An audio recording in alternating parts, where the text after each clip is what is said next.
nagaa keessanii har'ammoo viidiyoo kanaan example yeroo darbe irratti dhaabbanni irraa jalqabnee waliin ilaalla. Inni jalqabaa working industriously can bring about what raise in salary or bonus fiduu danda'a. Jabaatanii hojjetanii jedhan namni tokko jabaatee hojjetee jedhee maal fida jechuudha. Salaarii bareedaa ta'e miindaatu wal kaa'amaaf jechuudha namicha sanaaf jechuudha. Kanaafiyyuu kun maal ta'aa jira jechuudha. Namicha sana jajjabeessaa jira jechuudha. Okay? Inni kan biraa studying hard in college keessatti namni tokko jabaatee qayyabates maal fida jechuudha. Good academic grade fida qabxii bareedaa ta'e fidaaf jechuudha. Okay? Amma immoo kan waliin ilaalu basic steps followed by Skinner in operant conditioning keessatti Skinneriidhaanii namicha Skinner jechuun namicha operant conditioning kana develop godha jenneerra. Maaltu godhame namicha kanaanii steppiiwwan akkamii hordofe namichi tokko kan jedhudha jechuudha. Namichi kun jechuudha dhiifama. As keessatti hungry animal rat pig is what placed in laboratory setting.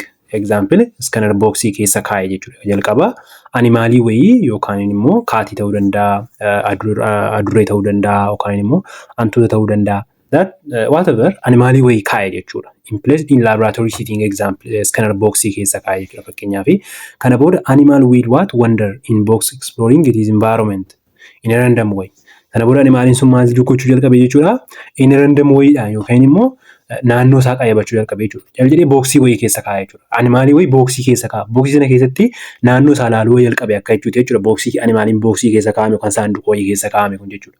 Kana booda the animal will place lever by chance. Akkuma carraa ta'ee lever yookiin immoo lever jechuun maayina fonqolcha akka jechuudha. Fonqolcha jirti jechuudha keessa. Boo'ee maal keessa booksii sana keessa jechuudha. Itti bu'e jechuudha fonqolchatti jechuudha. Animaal randomly akkuma tasaatti bu'e jechuudha. Waan beekuun qabu waa isaa. Which able to receive food from what the food container. Gaafa leveriitti akka tasaatti bu'e jedhu animaaliin suni maal argachuu jalqabe? That food argachuu jalqabe, nyaata argachuu jalqabe jechuudha. The first time the response occurred, the animal what will not learn the connection between lever pressing and what the stimulus. Yeroo jalqabaatiifi callisee randomly akka tasaa itti bu'e malee animaaliin suni maaliin beeku hariiroo gidduu isaanii jiru hin beeku jechuudha. Hariiroo gidduu nyaataatiif gidduu leverii sana tuquu hin beeku jechuudha. As the frequency of lever pressing increases, akka inni lever pressing kana dabalaa yeroo dhufee jiru. Lever pressing kanatti yeroo inni itti deddeebi'ee leverii kana tuttuqaa yeroo dhufu maal ta'e the animal learned that the receipt of food is dependent on lever pressing behavior. Kana booda maal barate jechuudha. Nyaanni kun nyaata kana argachuun kan inni depend ta'u kan inni irratti hirkatu maal gochuu irratti leverii kana tuquu irratti leverii kanatti bu'uu irratti. Kanaafuu leverii kanatti bu'uu qaba kan jedhu barate jechuudha. Okay? Kanaafuu wanta jajjabeessu tokko yoo godhame namni tokko isa sanaaf jabaachaa deema akka jechuudha asirraa fudhama. In Skinner's analysis akka analysis namicha kanaatti egaa response operantiin jechuudha can lead to three types of consequences such as consequence armaan gadiitti geessuu danda'a jechuudha. Responsiin argamu tokko gochaa tokkoo fi deebiin deebi'u tokkoffaa neutral consequenceedha. Ittiin uwwuu ittiin qabbanaa'u jedhamu sana jechuudha. Neutralidha jechuudha kana. Reinforcementidha jechuudha. Yoo isin waan tokko gootanii jettanii namni tokko callee kan isin ilaalu jechuudha inni kun. Reinforcementii immoo waan tokko hojjettanii kan responsii waan tokko kennitanii booda reinforcementii jabaadhu asirratti kan jedhamudha jechuudha. Punishmentiin immoo adabbii fakkeenyaaf mucaa waan tokko balleessee jira responsii kennaa mucaa sanaaf responsii kennitu immoo deebisanii punishmentii itti kennitu jechuudha. A neutral consequence that does not alter the response. Inni kun responsii jijjiiruu hin danda'u jechuudha. Reinforcementiin immoo that strengthens the response. Akka responsii sun deebi'u fakkeenyaaf yoo barataan tokko ka'ee qabxii gaarii fidee qabxii gaarii akka deddeebi'ee fiduuf jechuudha. Response jechuun qabxii gaarii fidaa jiraachuu sanadha jechuudha. Reinforcementiin immoo badhaasuu kan keenya jechuudha. Waan tokko kennuuf hin barataa sanaa fi maal godha jechuudha deddeebi'ee akka inni qabxii sana fida jechuudha. Kana jechuun responsii sana akka inni deebisee godhu kan godhudha jechuudha. A reinforcer is an event that increases the probability that the behavior that precedes it will be repeated.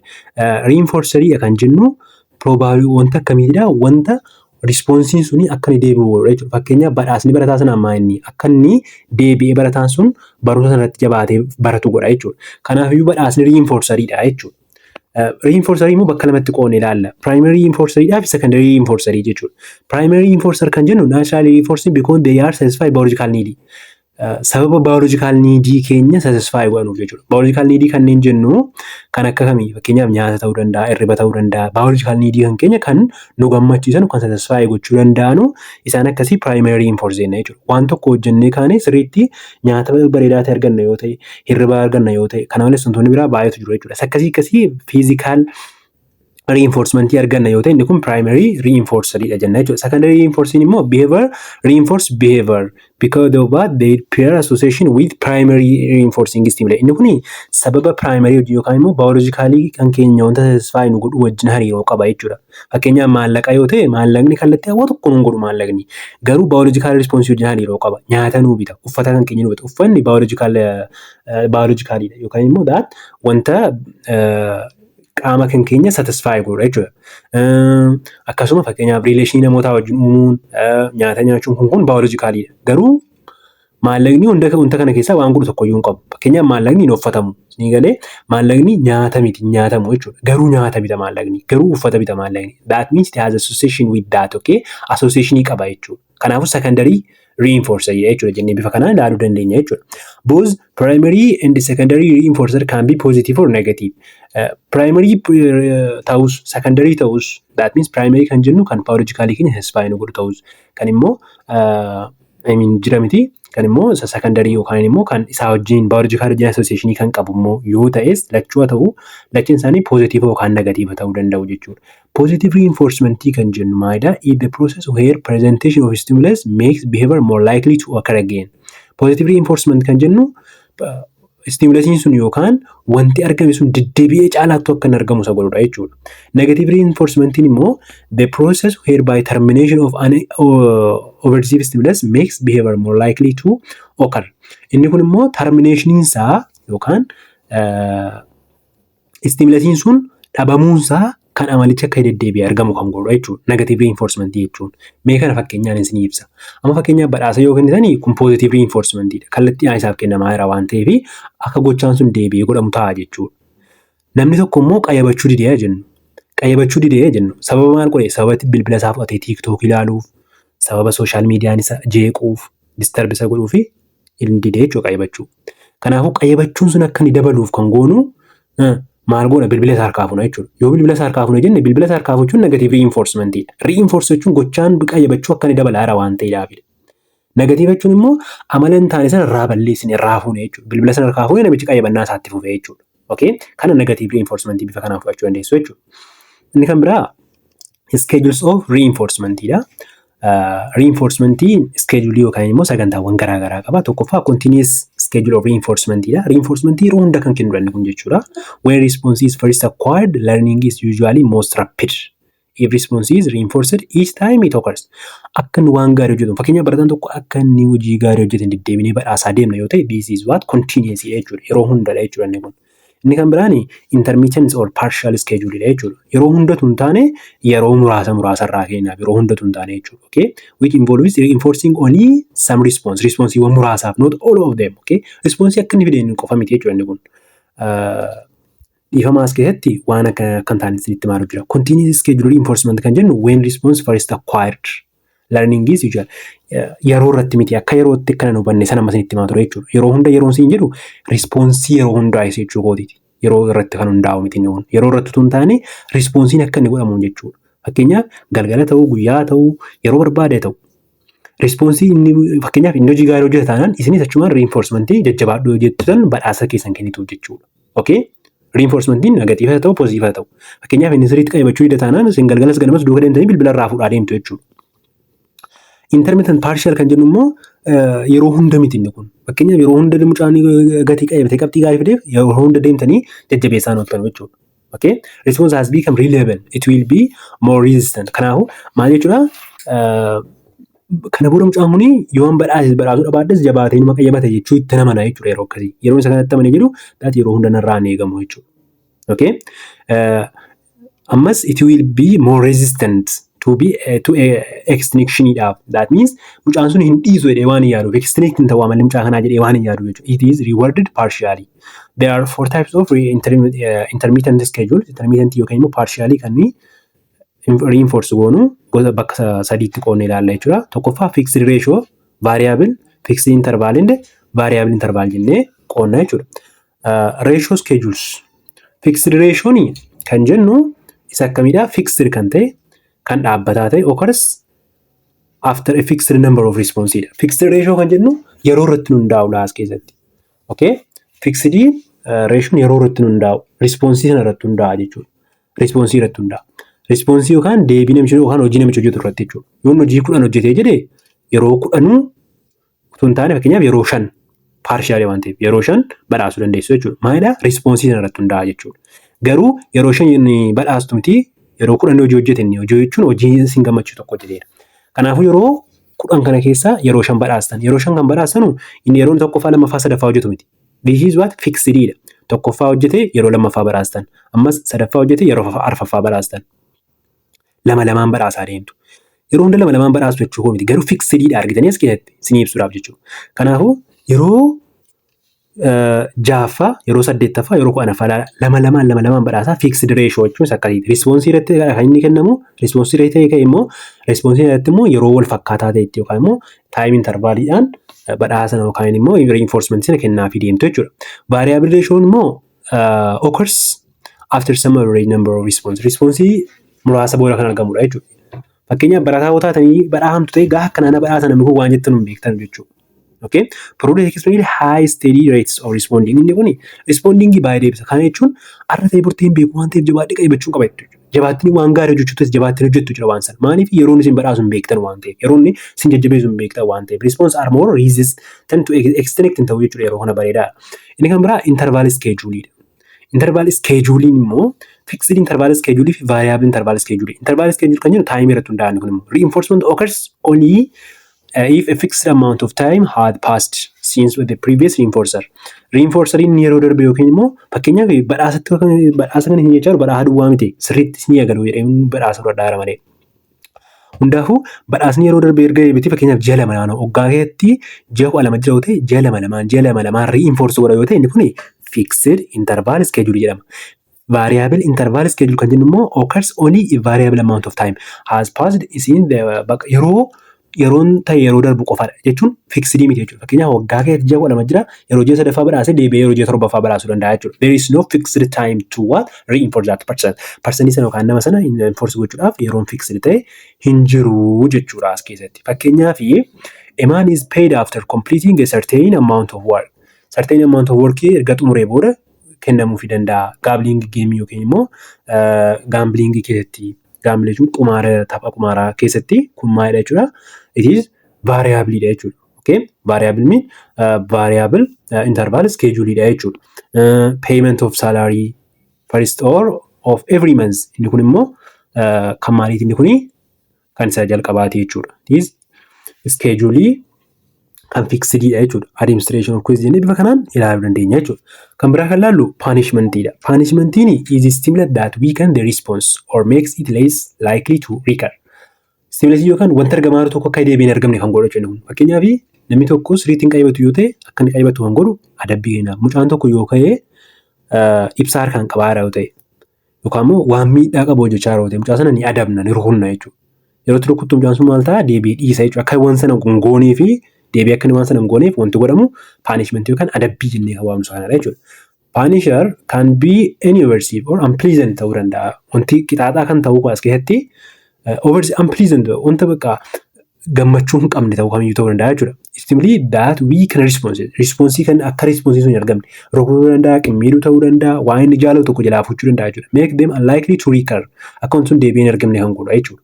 Fakkeenyaaf bilbila sana irratti TikTok ilaalee qayyabannaa dhiisee siniin jedhe. TikTok ilaalee immoo qayyabannaa dhiisu yookaan immoo social media fayyadamee immoo qayyabannaa dhiisu qayyabannaa sana akka inni itti fufuuf bilbila harkaa fuuchuun it is reinforcement dha. Negative reinforcement dha jechuudha. Okay? Akka inni qayyabannaa isaatti fuudhaaf. Social mediaadhaaf garuu adabbiidha. In the term of social media yookaan in the term of TikTok yemmuu ilaallu immoo adabbiidha jechuudha. Maaliif akka TikTok hin deebiin argamneef gochaa irra waan ta'eef jechuudha. Okay, like reinforcer, punisher can also be jarri kunis primary punishment, secondary punishment ta'uu danda'u jarri kunis. Primary punisher kan jennu kan qaamaa wajjin walitti dhufuudha inni kun jechuudha. Pain and extreme heat dhukkubbii kan wal qabatu. Ho'aan, qorraan, inherently punishing inni kun wanta qorraan jechuun qaamarra kan ga'udha jechuudha. Kallattii himaan. Secondary punisher kan jennu ammoo criticism fakkeenyaaf qeeqa garaagaraa irraan geenye yoo ta'e. Damages hawaasa keessaa baasna yoo ta'e cat call bilbila irraa muran bilbiluuf yoo ta'e scolding fines and bad isaan kana jechuudha bad grades kana wal qabatanu kanaa wajjin wal qabataa jechuudha. Shaping is an operant conditioning procedure in which successive approximation of desired response are reinforced. Shaping kan jennu operant conditioning keessatti adeemsa ittiin wanta gaarii tokko akka inni dhufu goonudha jechuudha. Wanta gaarii tokko successive approximation wanta gaarii wanti barbaadan tokko akka inni argamu kan gootan shapingidha jechuudha. Wanta san shape gochaa jirtu jechuudha. Reinforce gochuudha. In shaping, you start by reinforcing tendency in the right direction. Kallattii sirrii ta'e tokko keessatti maal gochuu dandeenya jechuudha. Jajjabeessuu jalqabna jechuudha. Then you gradually require responses that are more and more similar to the final desired response. Final desired response yookaan response barbaadan tokko jira jechuudha. Yeroo jajjabeessan nama tokko jechuudha. Fakkeenyaaf jabaatee akka inni qayyabatee qabxii gaarii fiduu danda'a. Yeroo akkasii amma inni kallattii itti deemutti karaa sanatti deemsiftu jechuudha. The response that you reinforce on the way to the final one are called what? Successive approximation. Responses that you reinforce on the way to final one are called successive approximation kan jennu maalidha? Fakkeenyaaf jalqaba mucaan suni amalan taanii qaba jechuudha. Garuu gara xumuraanii maal gochuu suutaan fiddanii suutaan badhaasanii akka inni barataa cimaa ta'u gochuudha yaadni keessan. Kana jechuun barataa cimaa dhumarra ta'uun isaa sun maalidha jechuudha? Successive approximation jechuudha. Okay. Akkas kana fakkaata jechuudha. Kana hundaafuu okay, kana muraasadha meen xumura hundaaf warrash dhaabuu barbaadeen ture. Social learning theory or observational learning theory kan jedhudha. Social learning kan jennu kan namarraa ilaalle barannu karaa gabaabaatti jechuudha. Developed by Albert Bandura. Albert Banduraadhaan jechuudha kan inni develop godhame. Which is learning by watching the behavior of another person or model. Nama biraa amala nama biraa ilaaluudhaan kan barannudha jechuudha inni kun. Learning rely on social phenomena. Relay kan godhu kan nuyi ittiin barannu social phenomena irratti hundaa'uudhaan jechuudha. It is often referred to as a social cognitive approach to learning. Yeroo baay'ee social cognitive approach to learning jennee kan nu hubannu jechuudha. Emphasizes on interaction of behavior, environment, and the person or cognitive factors as determinant of learning. Akka determinant of learning itti interactionii kan behaviorii, environmentii, personii namichi sun environmentii, behavoriin yoo wal qunnaman waa baratamuu danda'a jechuudha as keessatti. Three forms of reinforcement that can encourage observational learning. Observational learning akka argamu kanneen godhanu wantoota sadiitu jiru. Tokkoffaa direct reinforcement. Inni lammaffaan various reinforcement. Viscerous reinforcement jechuudha dhiifama. And inni sadaffaan self reinforcement jechuudha. Direct reinforcement kan jennu when the observer may reproduce the behavior of the model and receive direct reinforcement. Inni kun direct reinforcement namicha fakkaachuu barbaadu yookaan akka namicha sanaa waan gochuu barbaadu sana gaafa argee kallattiidhaan namicha observeriin sun ilaalee akka namicha sanaa waan ta'e gochuu jalqabu sana booda receive kan godhu kan argatu yoo ta'e direct reinforcement kallattiidhaan kan isa jajjabeessu yoo ta'e jechuudha. Yeroo kana maal ta'a jechuudha? Direct reinforcement jennee waamna jechuudha. Various reinforcement kan jennu immoo when the observer may reproduce the behavior of the model but the reinforcement need not be direct. It may be viscerous. Various miti dhifama viscerous reinforcement as well. The observer may simply see others reinforced for a particular behavior and then increase his or her production of that behavior. Inni kuni sababa namni biraa jajjabeeffamee fi anis sin jabaadha jettanii sin yeroo sin jabaattanudha jechuudha. Fakkeenyaaf barataan cimaan tokko ka'ee maal ta'a hin badhaafamu. Sababa barataan tokko cimaan tokko badhaafamee fi kan badhaafame sinii miti garuu sababa barataan biraa badhaafameef isinis jabaattanii akka ittiin barbadaas kan argachuu ni danda'a waan jettanuufi jabaattanii yoo muka jabattanudha jechuudha inni kun. Inni kan biraan self reinforcement. Inni kun controlling your reinforcers. Reinforcerii ofii control yeroo itti godhudha jechuudha. Important for improve value and enjoy their growing competency ofii. Yookaan immoo ga'umsa ofii guddisuudhaaf inni kun baay'ee barbaachisaadha jechuudha. As keessatti four conditioniitu jira yookaan immoo haalota afur dirqama hordofuun jalqabaa attention jiraachuu qaba. The person must first. Okay. Isa kana keessatti attend gochuu qaba jechuudha namichi sun. Observe gochuudhaaf wanta ilaaluu qaba jechuudha. Okay. Kana booda retention jiraachuu qaba. Waan ilaale sana yaadachuu qaba akka jechuudha. The observer must be able to remember the behavior that has been observed. Waan ilaale sana maal gochuu qaba? Rehearse gochuu qaba. Yaadachuu danda'u qaba jechuudha. Kana booda motor reproduction jiraachuu qaba. Erga waan sana yaadate booda immoo the ability to replicate waan sana fakkeessuu danda'u qaba jechuudha. Okay. The behavior that the model has what just demonstrated. Waan moodeliin isaa waan ilaale sana baratee sana maal gochuu qaba erga yaadateeti jalqaba achitti argame erga achitti argame booda ni yaadata jechuudha. Erga galee waan manaatti ni yaadata erga yaadate booda waan sana replicate gochuu qaba jechuudha. Kana booda motivation jiraachuu qaba. Learner must want to what demonstrate waan arge sana waan yaadate kana maal gochuu qaba agarsiisuudhaaf kaka'umsa fedhii qabaachuu qaba jechuudha. Inni kan biraa cognitive learning theory dha. Cognitive learning theory kan jennu processing kun that's the mental process involved in knowing about the world. Inni kun adeemsadha jechuudha. Cognitive processing are that the mental process adeemsa mentality inni kun sammuu keenyaan kan godhamudha. Involved in knowing about the world. As such, they are important in perception, attention, thinking, problem solving, and memory jechuudha. Okay? Involve kan ta'u kan hirmaatu waa'ee addunyaa beekuu keessatti jechuudha. Okay? Kun immoo maal fa'aa of keessaa qaba? Perceptionii sammuuwwan keenya wanta sirrii ta'e hiikkachuu jechuudha. Erga sensi goonee booda. Attend gochuu, yaaduu, problem solving kun kana of keessaa kan qabudha jechuudha. Cognitive learning adeemsa kana jechuudha. Cognitive learning may take two forms. Wantoota lama of keessaa qaban immoo tokkoffaa latent learning, inni lammaffaan insight learning. Latent learning kan jennu wanta dhokataadha jechuudha. Sirriitti ni hubattu yaada. Latent learning latent means hidden dhokataa kan ta'edha. Is learning that occurs but is not evident in behavior until later. Argamaa jira wanti kun barataadha namichi kun jettanii hin beektan jechuudha. Amma inni sadarkaa inni xumuraa gahuutti jechuudha. Kana jechuun fakkeenyaaf amma mucaan tokko barattuudha jennu. Mucaan barattuun kun konkolaataa abbaaseetiin iyyuu mana barumsaa keessaa jennu. Abbaan yookaan immoo konkolaachisaan jira jechuudha. Konkolaachisaan kun yeroo deddeebi'ee mana barnootaatti geessu maal taati jechuudha mucaan kun karaa hin beektu karaa sanatu. Karaa mana barumsaa dhaqamu sana hin beektu jechuudha. Garuu deddeebi'ee geessa jechuudha. Konkolaataan kun deddeebi'ee yommuu geesse jedhu guyyaa tokko akka taatee konkolaachisaan mana jiru yookaan konkolaataan jira bakka biraa deemte. Mucaan kun dirqamee isa dhaqu qabdi mana barumsaa dhaqu qabdi. Deemtee dhattee jennu. Yommuu deemtee dhattu karaa kana namatti agarsiisa lakki. Deddeebitee karaa kana deemteetti waan ta'eef ofumaan deemtee dhattee jechuudha. Akkamittiin baratteetis hidhan jalqaba nan baradha itti barataan turre jechuudha. Garuu karaa kana amma barteetti jechuudha. Utuun beekin xumura irratti bartee jechuudha karaa kana beektu erga rakkoon kun mudate. Kanaafuu latent learning jechuun isa akkasii. It occurs without reinforcement of particular response. Response tokko reinforcementiin tokko tun jiraatan jechuudha. And it seems to what involve changes in the way information is processed. Learning that is not immediately expressed. Jalqaba akka hin ibsamu jechuudha. Okay? Akka baratamaa jiruun fakkeenyaaf yeroo barataa jirtu mucaan sun yeroo karaa sana baraartutti akka karaa sana baraartu isiis ta'e namoonni barsiisaa jiran hin beekanu jechuudha.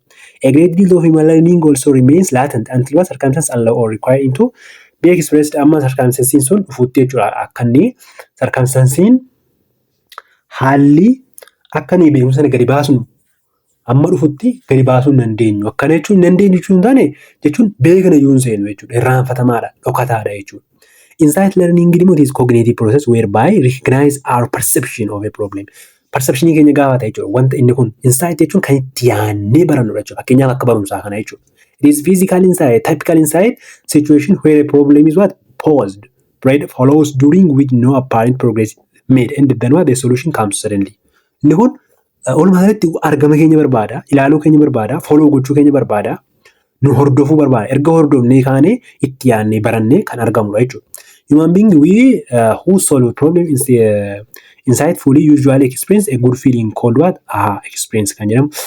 Aha kan jedhu jechuudha. Fakkeenyaaf rakkoo tokko yommuu furtanu dhalli namaa jechuudha. Meeqaan sirriitti human being who solve problem rakkoo tokko kan furu jechuudha. Dhalli namaa insightfully usually experience good feeling amala